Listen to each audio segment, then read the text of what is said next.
রহমতুল্লাহি বারকাতুহু।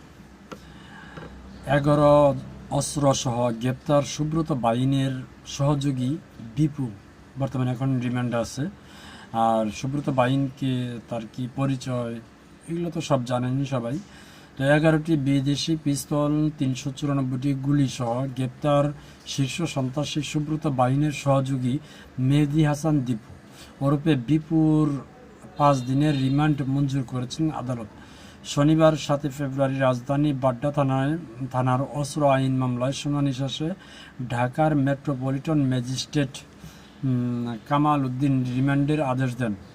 আদালত সূত্রে জানা গেছে, গ্রেপ্তারের পর আসামি বিপুকে আদালতে হাজির করা হয়। এরপর মামলার তদন্ত কর্মকর্তা বাড্ডা থানার উপপরিদর্শক SI সুমন মিয়া তার 7 দিনের রিমান্ড চেয়ে আবেদন করেন।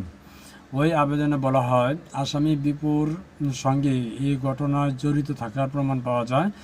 বিপুর সহ অজ্ঞাতনামা আসামিদের সহায়তায় দীর্ঘদিন যাবৎ গোপনে বাড্ডা থানা এলাকায় মহানগর বিভিন্ন এলাকায় অবৈধ অস্ত্র ক্রয় বিক্রয় করে আসছিল। আসামির বিরুদ্ধে তদন্ত অব্যাহত আছে। আসামিকে অজ্ঞাতনামা আসামিদের বিষয় জিজ্ঞাসাবাদ করলে উল্টাপাল্টা তথ্য প্রদান করে পুলিশকে বিব্রত করার চেষ্টা করছে ওই সুব্রত বাইনের যে সহযোগী বিপু। আবেদনে আরও উল্লেখ করা হয়, আগামী জাতীয় সংসদ নির্বাচনকে কেন্দ্র করে অগ্নেয়াস্ত্র সংরক্ষণ কিংবা অন্য কোথাও বিক্রয় করছে কিনা তা জানার জন্য চেষ্টা চলছে।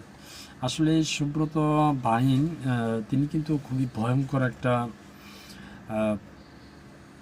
সন্ত্রাসী। তো আপনারা জানেন যে অনেক আগেই প্রায় সম্ভবত 4 সালের মধ্যে হবে, যাই হোক, এরশাদ ছিল, অর্থাৎ এরশাদ সিকদার যে সন্ত্রাস ছিল, তো এরশাদ সিকদার সেম কোয়ালিটি ছিল প্রথম, তারপর আরও ভয়ঙ্কর হয়ে গেছে। তো এই সুব্রত বাইন কিন্তু সেম এইরকমই ভয়ঙ্কর একজন সন্ত্রাসী। তো তার যে সহযোগী আছে সে এখন গ্রেপ্তার হয়েছে এবং রিমান্ডেও আছে। তো এই রিমান্ডে যাওয়ার পরে পুলিশকে যে তথ্যগুলো দিচ্ছে সেগুলো কিন্তু আরও মানে বিবৃতি ছড়াচ্ছে, অর্থাৎ এক সময় এক তথ্য দিচ্ছে, ভুলভাল তথ্য দিয়ে মানে সব কিছু তথ্য ভুলভাল দিয়ে সবাইকে গুমরাহি করার চেষ্টা করছে। তো আসলে কি বলবো, আর আগামী নির্বাচনে আসলে খুব হাট্টাখাট্টি অবস্থা। এই অবস্থাতে নির্বাচনের দিকে কোনো একটা কিছু করতে পারে। সবাইকে সাবধান থাকার জন্য আহ্বান জানাচ্ছি। ভালো থাকবে সবাই। আসসালামু আলাইকুম রহমতুল্লাহি ওয়া বারাকাতুহু।